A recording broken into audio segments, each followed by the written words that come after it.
we want to look at how do we mathematically check whether two utility functions represent the same tastes. Now, the idea behind this is that we were talking about monotonic transformation of utility functions, and then we talked about how the utility function representing tastes is not unique. Any monotonic transformation of it will represent the same tastes. And we already discussed what do we mean by monotonic transformations. So when you have a utility function representing a particular set of tastes, that utility function representing those tastes is not unique. Any monotonic transformation of it will represent the same taste. So now how do we check whether two utility functions represent the same taste or not? Now, for the utility, now two conditions have to be met for utility functions to represent the same taste. We already talked about that they represent the same tastes if, like we already talked about it, the two utility functions represent the same tastes if they give rise to the same shape of indifference curves and the number on the indifference curves has same order. They can be a different magnitude too. So these are the two conditions that we need to check mathematically. Whether the two utility functions give rise to the same shape of indifference curves and whether the number on the indifference curves has the same order. So if we go back to this. So now the first condition that we want to check mathematically is that the indifference curves they give rise to have the same shape. For this, we check that the indifference curves, for this we check that the marginal rate of substitution for these utility functions is the same. Because remember, marginal rate of substitution represents the slope of indifference curves. So if the slope of indifference curves is same at all points, then the shape of indifference curves must also be the same. So the first condition we can check by just checking the MRS with the utility functions is the same. The second condition that the numbering on the indifference curves must have the same order. The magnitude does not necessarily have to be the same.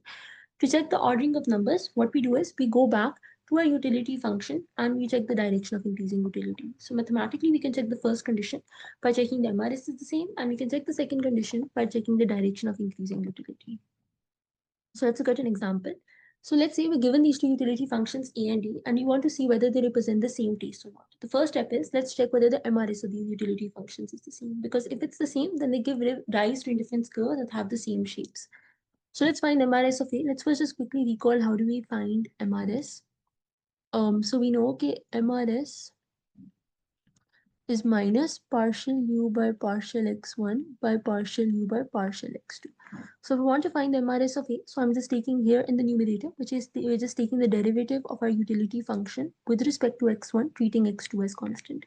And here we're applying the power rule, which is that when you take the derivative of xa, so you take the power down and you reduce the power by 1. So just apply the power rule here, right? So here we're taking the derivative of the utility function UA with respect to x1, right? So we take the power down alpha, reduce the power by 1, treating x2 as constant. And then in the denominator, we take the partial derivative of UA with respect to x2, treating x1 as constant. So this was just partial UA by partial x1. Now in the denominator, we're taking partial UA by partial x2. So taking the derivative of UA with respect to x2, treating x1 as a constant. So we apply the power rule here. We take the power down, reduce the power 1, treating x1 as constant. And we simplify this a bit and we get our MRS, right, for A. Now let's do the same for MRS for D. In the numerator, we know we're going to take the, and here just keep in mind there's a minus here because MRS of A is minus partial UA, partial x1 by partial UA by partial x2. So this minus also comes here. So MRS of D is minus partial UD by partial x1 by partial UD by partial x2, right? So if we're taking MRS of D, so we have the minus here, then we have the derivative of UD with respect to x1, treating x2 as constant. And we know here, just let's recall the derivative of ln x is just 1 by x.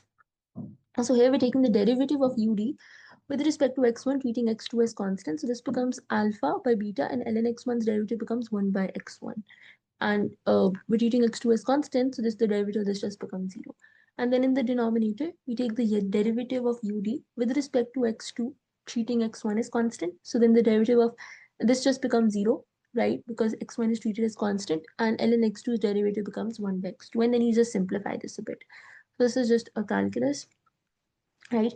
So the goal was to check this, right? So we have shown by calculating that the MRS of A is equal to the MRS of D. This the first condition is true, but this is not enough. We also need to see whether the direction of increasing utility for the utility functions is the same, because that will ensure the ordering of the numbers of ICs is going to be the same.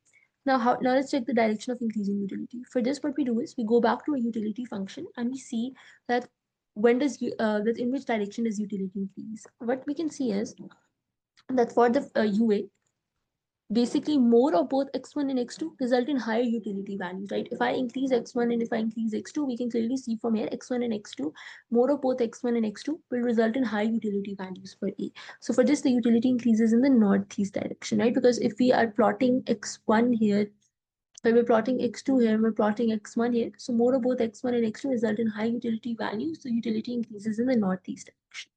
And for UD also we can see okay, more of x1 and more of x2 both will result in high utility values. So since more of both x1 and x2 result in high utility values for both so for both the direction of increasing utility is northeast direction.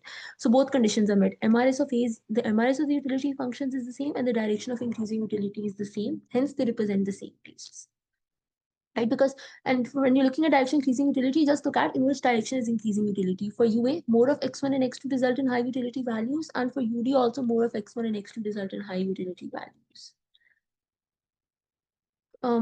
Now if you look at another example, so say again UA is the same, right? But now say we have another utility function UA, which is a minus alpha ln x1 minus beta ln x2. We want to see, so A is still the same, but now we want to see whether it represents the same preferences as UE instead of UD. So again, we check whether the MRS is the same. We already found the MRS of A. We don't need to do that again. Now let's find MRS of E again. We know,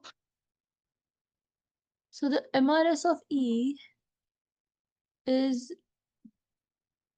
so MRS of A was this minus partial ux1 by partial ux2, and then MRS of E is going to be minus partial u x1. So just a bit of a mistake here. Let me just correct that. So we forgot the minus sign here because when you're looking at MRS, there has to be a minus. Okay, so there has to be a minus here, and then this is partial ux, partial x2, right? So you do need to have a minus here as well and here as well, right? So this is minus. So this is partial ue by partial x1. So we take the derivative of ue with respect to x1, treating x2 as constant. Right, so then this just becomes minus alpha by, so this, sorry, this just becomes minus alpha by x1. And then we take in the denominator the derivative of ue with respect to x2, treating x1 as constant. So then this just becomes minus beta by x2, and here there is a minus out because remember MRS is minus partial u x1 divided by partial u x2, right? So we have a minus here as well. With the derivative of partial ux1 or partial ux2, and here we have a minus as well. So we can see the MRS for both does turn out to be the same, but this is not enough to say that they represent the same tastes, because to represent the same taste, you need two conditions to be met. When MRS is the same, that's one of the conditions. The second condition is direction of increasing utility should be the same. Now let's check whether the direction of increasing utility for these utility functions is the same. We already have looked at the direction of increasing utility for A is northeast direction, because more of both x1 and x2 result in high utility values for A. For A, we know that more of x1 and more of x2 means higher utility values for A. So its direction of increasing utility is northeast direction, where you have more of both x1 and x2. But now let's check for UE, right? So let's just write down UE over there, minus alpha and x1 minus beta and x2. Okay, so let's check for UE now. Let's write down UE again over here. So UE is this, right? UE is minus alpha ln x1 minus beta ln x2. Now notice over here, less of both x1 and x2 results in high utility values, because if I have less of x1 and less of x2, then the utility values become less negative as we decrease x1 and x2, right? So in this case, the utility increases in this southwest direction, right? So this is the direction which utility increases, where you have less of x1 and x2, because if I have less of x1 and I have less of x2, these utility values become less negative, right? So they become less negative. So as a result of this, the direction of increasing utility for this is in southwest direction.